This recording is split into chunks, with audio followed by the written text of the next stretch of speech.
Assalamu alaikum and hello everyone. My name is Sarim Sajid and we are learning the art direction course.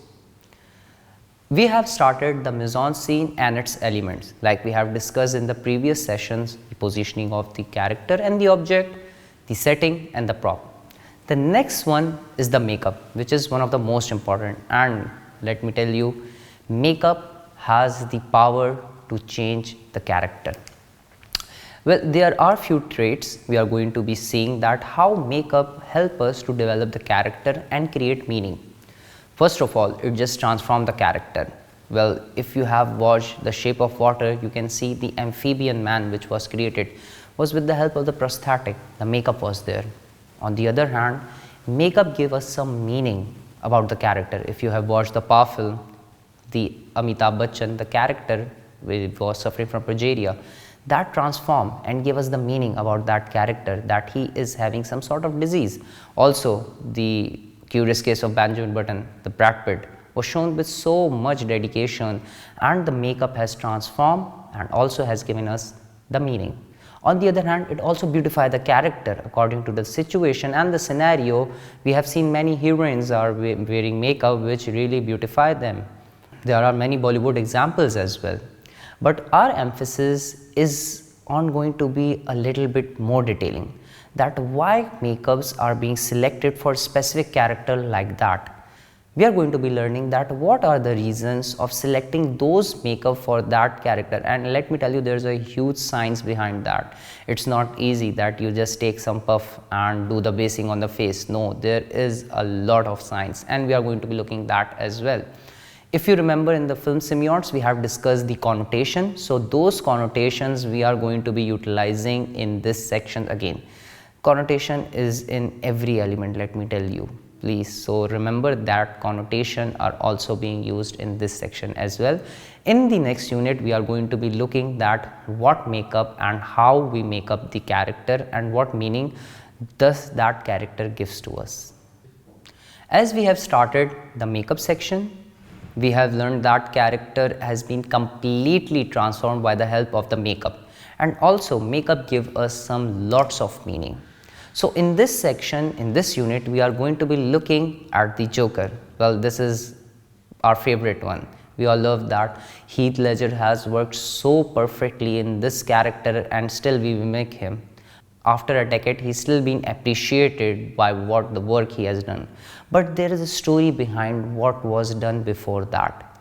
How his makeup has been developed, because since our inception, we are seeing the Joker in some sort of cartoonish, because Jack Nicholson has been portrayed in a different way. The character before that in a TV series, the Joker was portrayed in a different way. But this character was having so much darkness on his face. What was the reason for putting him in this scenario? And we can also have discussion on the reason why Joaquin Phoenix in 2019 Joker was portrayed with such a dedicated position with a different makeup style. So let's dive into that. What are the reasons that Joker has been diverted and been transformed into this style? So sit back, we are going to be looking at how this Joker been developed. With that, we are going to be looking at why and what are the reasons that this specific makeup has been selected, what are the reasons why these colors are being selected, and why and what are the inspiration which led the production designer and the art team to design Heath Ledger in this way. So we are going to be looking at in the next unit how this Joker has been transformed and how the makeup has applied on him. As we have started the mise-en-scene and we are in the session of makeup, we have started the Joker. So whenever we are deciding a character regarding the makeup, regarding the costume, regarding any part of the mise-en-scene, we have to remember that there are few backgrounds, the ideologies and the traits of that character. Okay, so first of all, we are going to be looking at the ideologies. Well, if you look at the character of the Joker, he is a narcissist. We all know who is a narcissist, a person who has excessive interest in or admiral on themselves. They don't listen to others, they are just worshipping themselves. This is the first ideology the Heath Ledger Joker is having from the Dark Knight. The next thing, the ideology with that character was a narcissist. He doesn't follow the system. He doesn't follow the rules and regulations set by the society. The third thing is that he's a sociopath, which means the person or the personality having a disorder, extreme antisocial behavior. So these are the ideologies which are associated with the character. When we are designing a character, we have to remember that ideologies are one of the most important things. So before deciding the character, we have seen the ideologies, that how the Joker has been selected with few ideologies. The next thing is the quality and the background. Well, there is always some sort of story affiliated with every character. Like in this scenario, the Joker has an abused childhood. He has seen violence in front of him and learned from his father, because his father used to beat up his mother. He has some instant gratification, which means he loves to see people suffering. With that, he sees world as the joke. But because of his harsh childhood, and that's the saying of the Joker, we have seen that he has some qualities, some aggression. So once we have the ideologies, once we have the short background of a story, and we have the qualities, now the place and the platform is being set for us. Now we can actually take those things and implement on the character, on his dressing, on his face, on his makeup. So the first inspiration for the Joker character, Heath Ledger has shown his diary as well. When he died, actually his diary was being published, in which he told us that how he got the idea and the inspiration. So the first inspiration for his facial structure was being taken from the film Clockwork Orange, which was directed by the Stanley Kubrick, and this character, which by the name of Alex, is being narcissist himself who loves to see people suffering. We have seen that by watching the film, by understanding the character. So this facial expression was highly adapted by the makeup artist. You can see his posture, his structure, his sharp features. That was the main core reason for there to adapt that character and have the inspiration.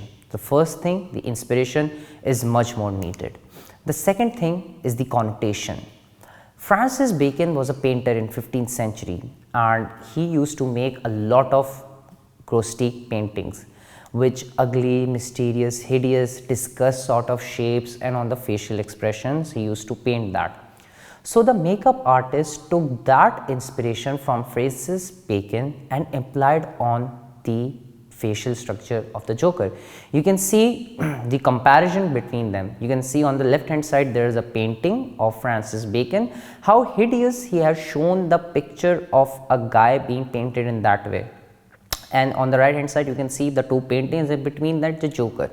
You can see the similarity how Joker has been portrayed in a way, because Christopher Nolan, the director, and the production team wanted that Joker should be in a hideous way. People should feel disgust when they see him. So that is why they have taken the connotation as well as the inspiration from the paintings of Francis Bacon and implied on the facial structure of the Joker. Amazing. You can see the transformation of the Joker by the grotesque painting from Francis Bacon. They have taken the inspiration. And yes, the last and not the least, from the previous Joker as well, how their structure was there, how their facial expression was there, how they used to react and act. This is the reason why the last picture you can see that the Joker has been transformed in that way. In the discussion session, we are also going to be learning the color scheme, that why specifically these costumes have been selected. But this is for just understanding that how these things has been developed. You can see the purple, there is a reason for that. Purple, as we learned in the previous classes, represent mystery, and the green tells us the grudge. But there is also a science behind all those things which are selected for the Joker. We are going to be having this in the discussion session. Until next time, Allah Hafiz.